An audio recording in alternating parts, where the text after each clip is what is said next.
एकमात्र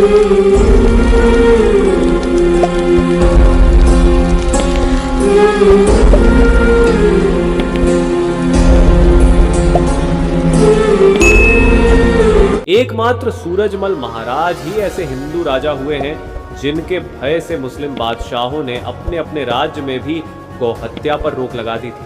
1799 अवध के नवाब मीर बख्शी ने सूरजमल को पत्र लिखकर कहा था कि उनके राज्य में कभी कोई गौहत्या नहीं की जाएगी। एकमात्र सूरजमल ही ऐसे हिंदू शासक हुए हैं जिनकी मृत्यु पर उनके पास पूरे हिंदुस्तान के राजा महाराओं बादशाहों नवाबों की बजाय ज्यादा आधुनिक और बद्धा शस्त्रागार थे। एकमात्र सूरजमल ही ऐसे धनी हिंदू राजा हुए हैं जिनकी मृत्यु के समय उनके राजकोष में संपूर्ण एशिया का सबसे ज्यादा धन था।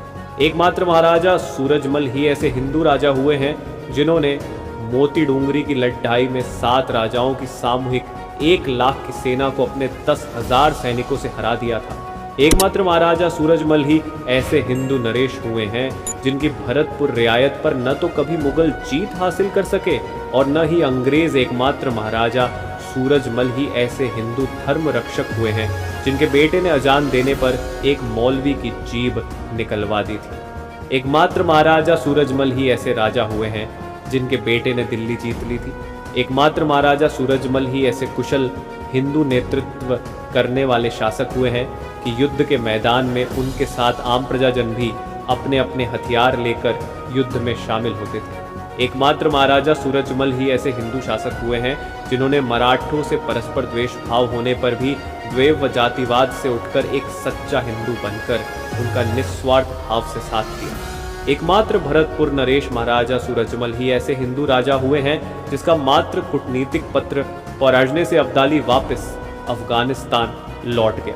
वे हमेशा अजेय अजेय रहे, हर युद्ध में विजय श्री हासिल की। एकमात्र महाराजा सूरजमल ही ऐसे हिंदू राजा हुए हैं जिनको बनारस हिंदू विश्वविद्यालय के संस्थापक पंडित मदन मोहन मालवीय ने हिंदू धर्म रक्षक कहकर संबोधित किया।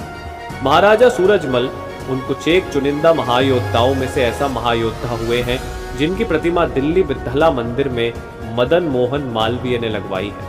अतः हिंदू धर्म के उस महान शासक एवं वीर शिरोमणि महाराजा सूरजमल को कोटि कोटि नमन।